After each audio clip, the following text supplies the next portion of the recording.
오늘은 이렇게 인사하겠습니다. 제가 끝까지 당신을 사랑하겠습니다. 네, 감사합니다. 오늘 우리가 읽은 요한복음 13장은 예수님께서 십자가에 못 박히기 전날 상황을 우리에게 소개하고 있습니다. 예수님은 자신의 십자가 죽음을 앞두고 제자들과 무엇을 하고 있습니까? 최후의 만찬을 지금 하고 계시는 거예요.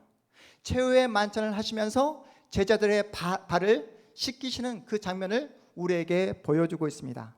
식사 도중에 예수님은 사랑하는 제자들의 발을 하나하나 씻어 주십니다. 저는 오늘 이 본문의 말씀을 읽는데 마음이 먹먹해지더라고요. 예수님은 자신의 죽음을 앞두고 사랑하는 그 제자들의 발을 씻었을 때 어떠한 마음, 어떤 심정으로 그 제자들의 발을 만졌을까? 그 마음을 생각해 보니까 그 마음 가운데 그 말할 수 없는 먹먹함이 저에게 다가왔습니다. 예수님은 때를 알고 계셨어요. 어떤 때입니까? 자신이 그 참혹한 십자가의 죽음을 당해야 될 그 때를 본인 스스로 잘 알고 계십니다. 우리는 지난 주일에 우리 모두는 무엇을 향해 달려가는 존재라고 말씀드렸습니까? 죽음을 향해 달려가는 존재라는 사실을 우리는 하기로 했습니다. 우리 모두는 에노스임을, 정말 죽음 앞에 너무나 연약한 해골임을 자각했을 때 비로소 전능하신 여호와 하나님을 우리가 부를 수 있다, 그 하나님을 찾을 수 있다라고 말씀드렸습니다. 오늘 본문에 보니까 예수님은 자신의 죽음이 자기 눈앞에 왔음을 확인하고 어떠한 반응을 보이시는지 오늘 본문 1절을 통해 함께 확인해 보겠습니다. 1절입니다. 함께 보겠습니다. 시작. 유월절 전에 예수께서 자기가 세상을 떠나 아버지께로 돌아가실 때가 이른 줄 아시고 세상에 있는 자기 사람을 사랑하시되 끝까지 사랑하시니라. 아멘. 예수님은 당신의 마지막이 언제인가를 분명히 알고 계셨고 그 때를 알고 계신 우리 주님께서 마지막 시간을 어떻게 하셨다고요? 자기 사람들을 사랑하시되 끝까지 사랑하시는 것으로 자신의 마지막 때를 마무리하고 계십니다. 그렇다면 여러분은 여러분의 생명이 다하는 그날까지 여러분의 그 마음을 다해, 여러분의 생명을 다해 사랑하는 사람이 계십니까? 다른 질문이요. 또 하나의 질문은 여러분은 내 생명을 다 내어줄 수 있는 내 사람이라고 말할 수 있는 사람이 오늘 현실 가운데 몇이나 존재하고 계십니까? 잘 생각해 보십시오. 여러분은 여러분의 생명을 던져서까지 사랑하는 그 사람이 몇 명이나 되십니까? 그리고 내 사람이라고 믿는 그 사람이 몇이나 되십니까? 좋을 때는 다 좋은 관계를 유지할 수 있습니다. 하지만 힘들고 어렵고 위기의 순간이 찾아올 때면 끝까지 여러분 편에서 여러분을 지지해 주고 여러분을 응원해 줄 사람이 몇이나 되냐는 것입니다. 자기 사람이란 지금 내게 돈과 건강, 내가 가진 그 모든 조건들이 다 없어진다 해도 그 모든 조건, 그 모든 그 상황을 바라보지 않고 끝까지 여러분을 응원해 주고 지지해 주는 사람이 바로 자기 사람입니다. 그렇다면 지금 내가 내 사람이라고 확신하고 있는 그 사람이 과연 내 사람이 맞습니까? 여러분의 아내가, 여러분의 남편이 끝까지 여러분을 지켜줄 거라 여러분 확신하십니까? 조민선 집사님, 남편분께서 우리 집사님을 끝까지 책임져 줄 거라 확신하십니까? 네, 지금은 좋을 때라 그렇습니다. 네, 여러분의 친구가 정말 끝까지 여러분의 인생 가운데 함께 해줄 거라 여러분 확신하십니까? 아니, 다른 사람은 몰라도 남편은 나를 책임져 주지 않을 거야. 아니, 내 아내는 또 상황이 안 되면 나를 버릴 수도 있어. 하지만 내 자녀만큼은 끝까지 내 편을 들어줄 거야. 내 사람인 것이 분명해 라고 생각하며 항상 자녀 바라기를 하면서 자녀는 내 사람이라고 착각하며 살아가는 그 분들이 우리 주변에 실제로 많이 계십니다. 여러분, 인류 최초의 살인 사건을 누가 저질렀죠? 누가? 우리 저번 주에 확인했잖아요. 네, 그렇습니다. 아담의 아들 장남 가인이 동생 아벨을 죽인 사건이 인류의 첫 번째 최초의 살인 사건이었습니다. 아벨은 형 가인이 자기 사람이라 믿었어요. 자기를 보호해주고 아껴주고 평생을 함께할 형님이라고 그렇게 믿었습니다. 그렇게 믿었던 형님 가인이 동생 아벨을 쳐 죽인 사건을 여러분이 기억하실 것입니다. 무엇을 말하고 있습니까? 하나님을 믿는 믿음 안에서 형제를 사랑하는 그 법을 배우지 아니하면 형제끼리도 살인을 저지를 수 있음을 성경이 우리에게 밝히고 있습니다. 우리나라 재벌들의 삶을 보여주는 드라마, 영화가 많이 있습니다. 재벌 회장님들 끝내 이제 마지막 죽음을 앞두고 하시는 유언 말씀이 있습니다. 어떤 말씀이죠? 나는 형제들끼리 돈 때문에 싸웠고 돈 때문에 갈등했고 돈 때문에 법정 싸움까지 했지만 너희들만큼은 돈 때문에 싸우지 말거라. 너희들만큼은 돈 때문에 얼굴 붉히지 말거라 하시면서 마지막 유언을 마치고 돌아가시면 그 남아있는 자녀들이 어떻게 합니까? 또다시 돈 때문에 형제끼리 싸우고 법정까지 가는 것을 여러분 뉴스 보도를 통해 보셨을 것입니다. 현대판 가인들입니다. 여러분, 자식이 아버지가 가진 권력 때문에 아버지가 가진 그 돈의 재물에 눈이 멀어서 폐역무도한 일을 자행하는 일이 오늘날에만 있었던 것이 아닙니다. 성경에도 권력에 눈이 멀어 아들이 아버지의 목에 칼을 겨는 그런 말로 표현할 수 없는 폐역무도한 일이 있었습니다. 누구였습니까? 바로 압살롬. 기억나십니까? 압살롬이 누구죠? 압살롬이 누구의 자녀이죠? 그렇습니다. 여러분의 너무나 잘 알고 있는 다윗의 아들이었습니다. 다윗의 아들 압살롬은 권력에 눈이 멀어 그 아버지 다윗의 목에 칼을 겨눈 이가 바로 압살롬입니다. 성경이 우리에게 경고하는 내용이 무엇입니까? 제 아무리 다윗이라 할지라도 믿음의 바로선 부모가 되지 아니하면 우리는 자식들을 그 믿음 안에서 온전히 바르게 키우지 않는다면 압살롬을 기를 수 있다라고 성경이 우리에게 경고하고 있습니다. 자녀를 아무리 멋진 옷을 입히고 아무리 맛있는 음식을 해 먹이고 또한 돈으로 학원 보내고 돈으로 그 모든 자녀를 양육한다 할지라도 하나님의 그 은혜 가운데 믿음 안에서 자녀를 바르게 양육하지 않으면 자녀와 아버지의 관계가 세상에서 가장 비참한 온수 관계가 될 수 있다라고 성경이 우리에게 경고하고 있습니다.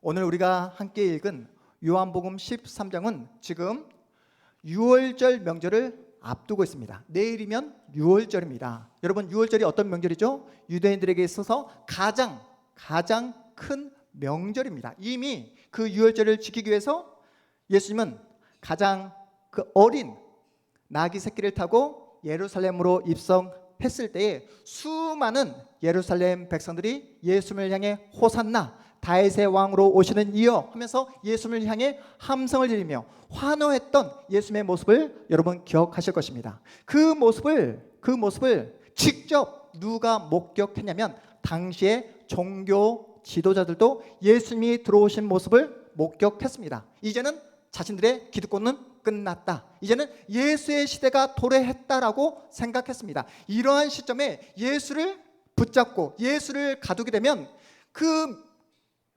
밀란이 일어날지 모른다는 그런 불안감에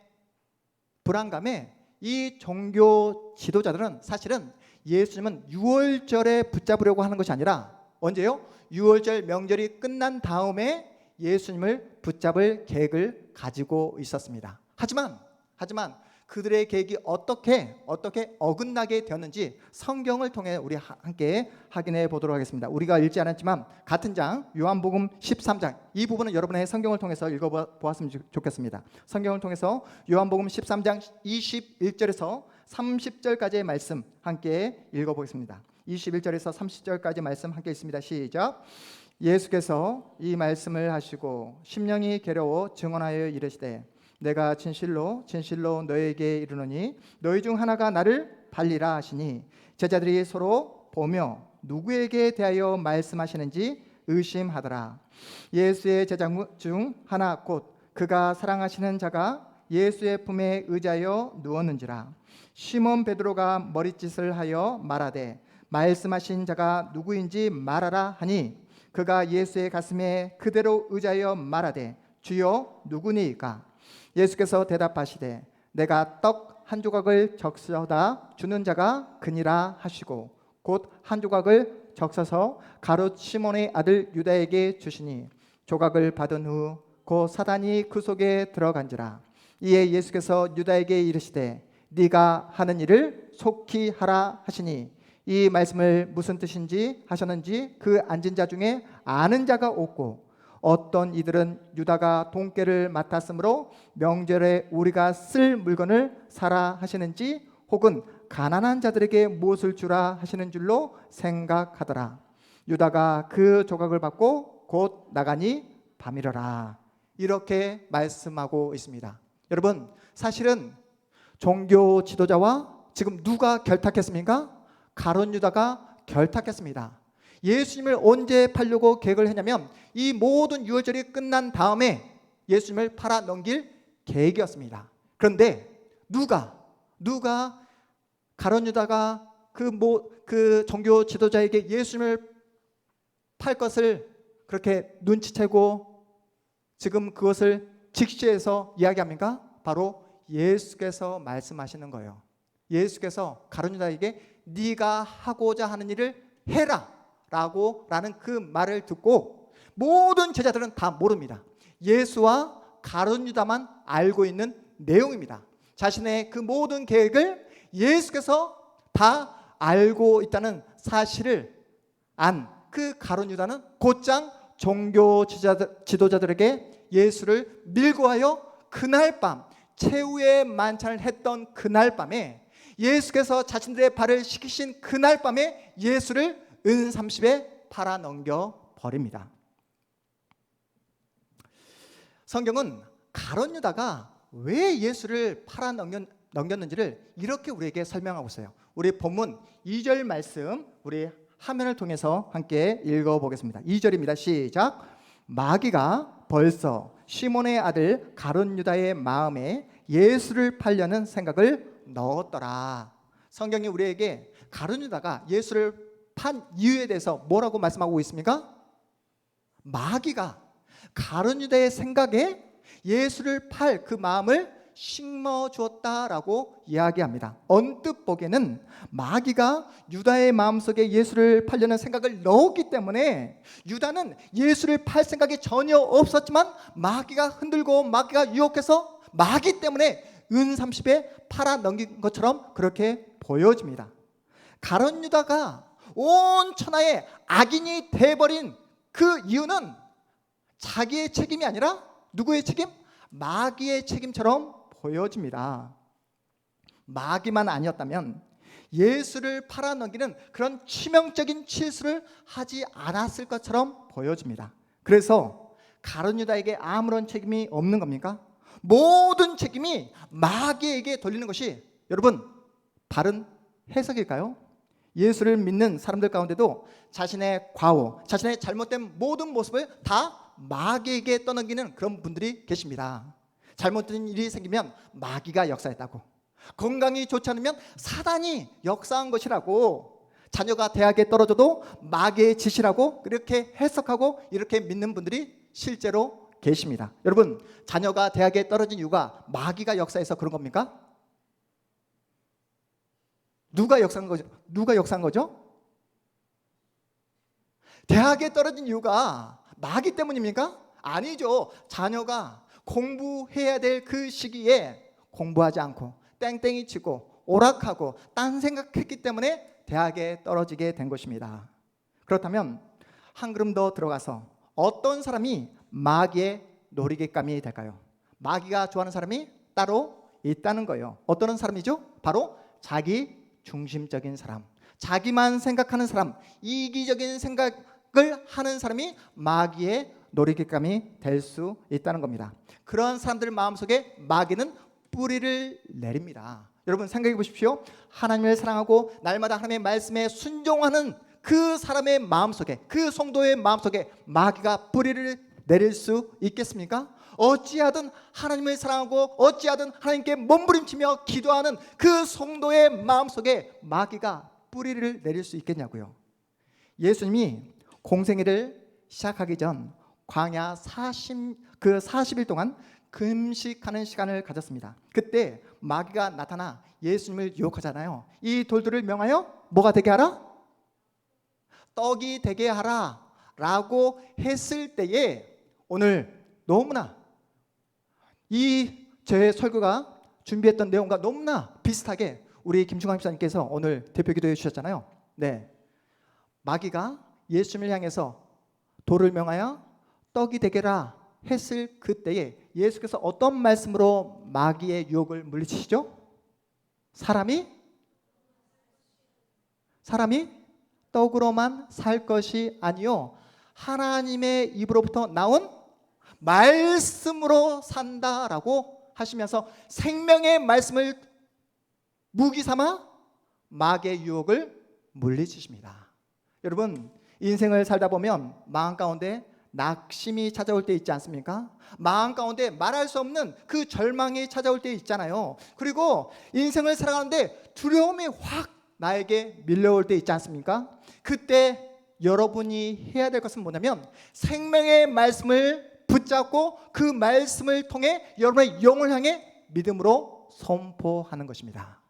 우리 시편 42편 11절 말씀 우리 화면을 통해서 한번 볼까요? 우리 믿음으로 선포하겠습니다. 시편 42편 11절 말씀 시작. 내 영혼아 내가 어찌하여 낙심하며 어찌하여 내 속에서 불안해하는가? 너는 하나님께 소망을 두라. 나는 그가 나타나 도우심으로 말미암아 내 하나님을 영원히 찬송하리로다. 아멘. 여러분 낙심이 찾아올 때, 불안감이 찾아올 때, 두려움이 내 마음 가운데 몰려올 때 어떻게 해야 된다고요? 생명의 말씀을 붙잡고 이 말씀으로 여러분의 영을 향해 선포해야 된다는 것입니다. 내 영혼아 네가 어찌하여 낙심하며 네가 어찌하여 불안해하는가? 너는 소망을 누구에게 두라? 하나님께 두라. 하나님만 바라봐라. 이렇게 믿음으로 선포할 때에 사단 마귀가 결코 여러분을 흔들지 못하는 사실을 믿으시 바랍니다. 예수님은 마지막 때를 자기 사람들을 끝까지 사랑하되 죽기까지 사랑한 것으로 이 땅에서의 생명을 마무리하고 계십니다. 그렇다면 본문에서 말하는 자기 사람들이 누구인지 궁금하지 않습니까? 여기서 말하는 자기 사람들이란 누구를 이야기하는 것일까요? 예수님의 그 어떤 이름을 높여주고 예수님이 이 땅에서 온 천하에 어떤 권력과 힘을 갖도록 해주는 어떤 예수님의 수단과 도구인 그런 수족들을 말하는 것일까요? 그게 아니라 여기서 말하는 자기 사람들이란 하나님께서 선택하신 하나님의 사람들을 뜻합니다. 다시 말해서 지금 이 자리에서 하나님을 예배하는 여러분을 예수께서 어떻게 사랑하신다고요? 끝까지 사랑하신다라고 말씀하고 계십니다. 예수님이 부르신 제자들의 면면을 한번 살펴보시기 바랍니다. 주님은 제자들이 돈이 많았기 때문에 사랑하지 않았어요. 예수님은 제자들의 스펙을 보면서 사랑하지 않았습니다. 여러분 예수님의 수제자가 누구입니까? 베드로입니다. 베드로가 스펙이 좋습니까? 가방이 짧아도 극히 너무나 짧습니다. 무식해도 이보다 더 무식할 수 없는 사람이 바로 베드로입니다. 그렇다면 베드로가 진실하긴 합니까? 정직합니까? 남들이 갖고 있지 않는 그런 의리가 있습니까? 아니잖아요. 이제 조금 있으면 베드로는 예수님을 몇 번 부인하게 되죠? 3번 예수님을 모른다고 부정해버리고 부인해버립니다. 그러면 나머지 제자들은 어떻습니까? 죽음이 두려워서 예수님 곁을 다 떠나 도망쳐 버렸습니다. 그런데 예수님은 이러한 제자들을 어떻게 사랑해 주셨다고요? 죽기까지, 끝까지 사랑해 주셨다라고 말씀하고 계십니다. 여러분, 예수께서 우리를 끝까지 사랑해 주시는 이유가 무엇일까요? 여러분의 진심, 여러분의 헌신, 여러분의 충성이 남달라서 여러분을 끝까지 사랑해 주시고 여러분을 보호해 주시는 것일까요? 예수께서 여러분에게 사랑하는 그 자녀들을 맡겨주신 이유가 무엇일까요? 여러분이 다른 부모보다 훨씬 더 자녀들을 양육할 수 있는 그런 마음의 착함과 그 마음에 대한 어떤 사랑이 넘쳐나서 우리 자녀들을 우리 예수님께서 우리에게 맡겨주신 것일까요? 하나님께서 여러분에게 주님의 몸된 교회를 섬길 수 있도록 집사로, 성도로 세우신 이유가 무엇입니까? 저를 목사로 세우신 이유가 무엇입니까? 남다른 그 무엇이 있어서가 아니라 이유는 단 한 가지입니다. 주님이 저와 여러분을 사랑하고 있기 때문인 줄 믿으시기 바랍니다. 오늘 우리가 불렀던 찬양의 가사가 우리의 믿음의 고백이 되어야 되는 거예요. 아, 하나님의 은혜로 이 쓸데없는 자 왜 구속하여 주는지 난 알 수 없도다. 내가 믿고 또 의지함은 내 모든 형편 잘 아는 주님 늘 돌보아 주실 것을 나는 믿네. 나는 믿네.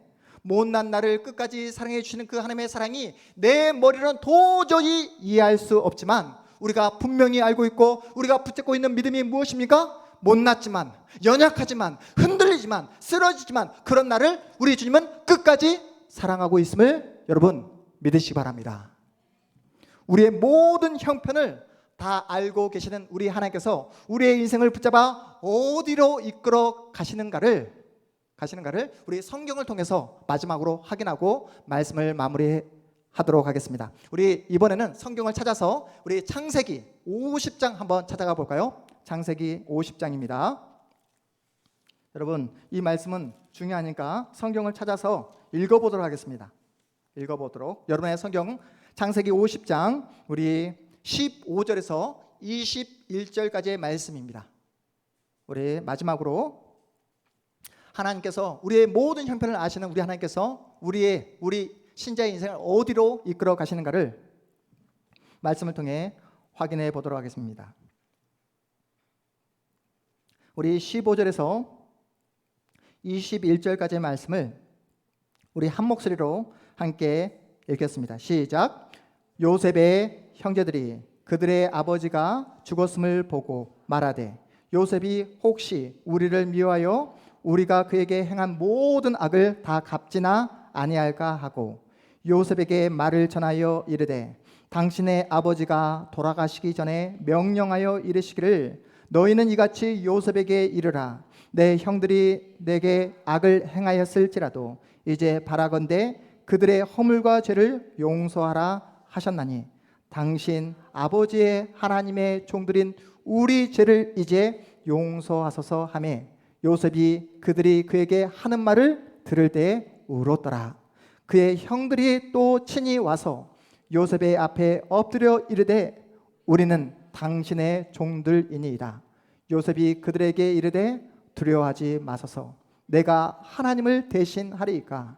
당신들은 나를 해하려 하였으나 하나님은 그것을 선으로 바꾸사 오늘과 같이 많은 백성의 생명을 구원하게 하시려 하셨나니 당신들은 두려워하지 마소서. 내가 당신들과 당신들의 자녀를 기르리이다 하고 그들을 간곡한 말로 위로하였더라.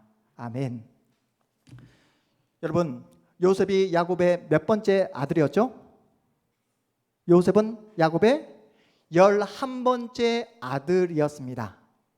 요셉이 사랑했던 아내 이름이 바로 라헬이었습니다. 라헬은 그 남편인 그 야곱의 12번째 아들 베냐민을 낳다가 그만 목숨을 달리하게 됩니다. 이 세상을 떠나게 됩니다. 야곱이 사랑했던 아내 이름이 누구라고요? 라헬. 라헬이 낳은 11번째 아들이 바로 요셉입니다. 그래서 다른 아들보다 더 요셉을 편애했어요. 그러니 형제들이 가만히 있겠습니까? 시기하고 질투하고 계속해서 요셉을 흔들었습니다. 끝내 요셉을 죽이려고 했지만 차마 죽이지 못하고 미디안 상인에게 그 요셉을 팔아 넘겨버립니다. 그 요셉은 어디로 끌려가게 되죠? 이집트, 애굽으로 노예로 끌려가 그 시대장 보디발의 노예가 되게 됩니다. 그 보디발 집에서 열심으로 성실하게 일을 하게 되자 눈에 띄어서 보디발의 가정 총무의 자리까지 오르게 되죠. 그런데 그 보디발의 아내의 무고로 인해서 억울하게 감옥으로 갇히게 됩니다. 네. 그런데 그 긴 시간을 요셉은 어떻게 보냈을까요? 하나님께서 나중에 나를 애굽의 총리로 세워줄 것을 나에게 말씀해 주셨으니 나는 참고 견딜 거야. 이렇게 요셉이 생각하면서 그 긴 시간 10여 년 그 긴 시간을 감옥에서 참고 견딘 것이 아니었습니다. 당시에는 자신이 왜 노예로 끌려는지 도저히 이해가 되지 않았어요. 납득이 되지 않았습니다. 죽지 못해 이를 갈며 차디찬 감옥에서 살아갔습니다. 자신의 억울함이, 자신의 그 마음속에 있는 그 분함이 해소되기를 그는 기다렸습니다. 기다려도 자신의 어떤 억울함과 분함이 해결되지 않았습니다. 그런데 시간이 흐른 뒤에, 언제요? 10년이 흐른 뒤에 비로소 하나님은 요셉을 들어 바로 애굽 왕의 꿈을 해석하게 함으로 나중에 되어서야 애굽의 총리의 자리에 올라가게 됩니다. 요셉은 당시에는 하나님의 뜻이 무엇인지 전혀 알지 못했어요. 납득이 되지 않았습니다. 해석이 되지 않았습니다. 울고 싶었어요. 절망했던 그 요셉이 시간이 흐른 뒤에 애굽의 총리가 된 다음에 하나님의 뜻을 확인하게 됩니다. 그 말씀이 바로 오늘 우리가 읽었던 창세기 50장 20절 말씀, 우리 화면을 통해서 한번 읽어볼까요? 시작. 당신들은 나를 해하려 하였으나 하나님은 그것을 선으로 바꾸사 오늘과 같이 많은 백성의 생명을 구원하게 하시려 하셨나니. 그런데 요셉과 달리 요셉의 형제들은 지금 두려움에 떨고 있습니다. 아버지 야곱이 죽자 이제는 우리는 죽은 목숨이구나. 아버지 때문에 우리에게 복수를 하지 않았던 그 요셉이 아버지가 죽었기 때문에 이제는 우리를 이제는 없앴을 것이다. 없애버릴 것이다 라는 그 두려움에 빠져서 두려움에 떨고 있는 그 형들을 향해 요셉이 이렇게 이야기합니다. 우리 21절 말씀도 우리 큰 소리로 읽어보도록 합니다. 21절입니다. 시작. 당신들은 두려워하지 마소서. 내가 당신들과 당신들의 자녀를 기르리이다 하고 그들을 간곡한 말로 위로하였더라. 아멘. 하나님은 당신의 자녀들을 사랑하시되 어떻게 사랑하신다고요? 끝까지 사랑해 주십니다. 하나님은 요셉을 보호해 주셨던 것처럼 이 자리에 앉아있는 여러분 모두를 요셉이 걸어갔던 믿음의 길로 인도해 주시는 줄 믿으시기 바랍니다. 그런데 우리는 요셉이 겪었던 그 고난, 억울함, 그 말할 수 없는 그 절망의 자리를 우리는 싫어합니다. 억울하게 감옥에 가기도 싫어하고 억울하게 노예로 팔려가는 것도 싫어합니다. 당장 우리는 애굽의 총리의 자리로 올라가기를 우리는 원하고 있다는 것이죠. 여러분, 우리의 인생이 내 계획대로 내 마음대로 인생이 풀려지던가요? 그렇지 않습니다. 우리 집사님들, 내가 낳은 자식이지만 여러분의 자식의 마음, 자녀의 마음 다 알고 이해하십니까? 이해가 되세요? 이해가 되지 않습니다. 내 생각에는 내가 낳은 이 자녀가 나에게 분명히 효도할 거라 그렇게 기대하고 확신했는데 나중에 시간이 흘러가서 보니까 내가 기대하지도 않았던 다른 자녀가 나에게 효도하는 것을 여러분이 목격하게 될 것입니다. 여러분이 아시는 것처럼 제 위에 누님이 3분 계십니다. 저희 부모님이 말씀하시기를 마지막에 낳은 이 아들이 본인들에게 효도할 것이다 라고 그렇게 기대를 했던 것 같아요. 근데 살아보니까 우리 부모님이 뭐라고 말씀하신지 아십니까? 아들 다 쓸데없다. 아들 다 쓸데없다. 네, 김영수 성도님, 우리 앞으로 세연이가 우리 부모님께 효도할 것입니다. 믿으시죠? 네. 네.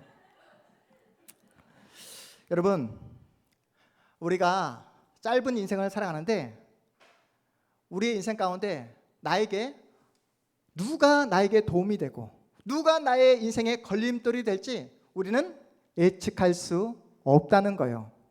우리끼리 있어서 하는 말이지만 우리가 하나님 앞에서 얼마나 지독한 인생들입니까? 조금이라도 안심이 되고 안정이 되면 하나님을 배신하기 일수인 사람이 바로 우리잖아요. 그럼에도 불구하고 하나님은 우리를 기다려 주십니다. 하나님은 우리를 믿어 주십니다. 끝까지 우리를 사랑해 주십니다. 그 사랑으로 오늘 또 이 무더운 날씨를 뚫고 이 은혜 자리로 우리 하나님께서 여러분 모두를 불러주신 줄 믿으시기 바랍니다. 여러분, 그러니 믿음을 가지시기 바랍니다. 여러분을 사랑하시되 끝까지 사랑해 주시는 예수 그리스도를 믿으시기 바랍니다. 나의 못난 것까지도 선한 것으로 바꾸시기 위해 우리 주님은 십자가를 짊어지셨습니다. 십자가 위에서 죽음으로 끝나지 않으시고 우리를 위해서 부활하신 주님께서 우리의 인생과 우리의 운명을 끝까지 붙잡고 계시다고 하는데, 여러분, 세상에 두려울 것이 뭐가 있습니까? 세상이 그 두려울 것이 이제는 뭐가 있습니까? 그러니 눈앞에 보이는 현실적인 고통 때문에 좌절하거나 절망하지 마시고 여러분의 짧은 그 생각으로 여러분의 인생을 섣불리 판단하지 마시고 나를 사랑하시되 끝까지 사랑해 주시는 그 주님을 끝까지 신뢰하며 그 주님을 끝까지 믿으시기를 주님의 이름으로 축복합니다. 그래서 요셉이 경험했던 것처럼 모든 것을 선으로 바꾸시는 나의 하나님, 모든 아픔과 고통을, 눈물을 선으로 바꾸시는 나의 하나님을 여러분의 인생 가운데 경험하시고 그 살아계신 하나님을 여러분의 인생을 통해 증거하는 복된 하나님의 사람들 다 되어주시기를 주님의 이름으로 축복합니다. 우리 모두 자리에서 일어나겠습니다.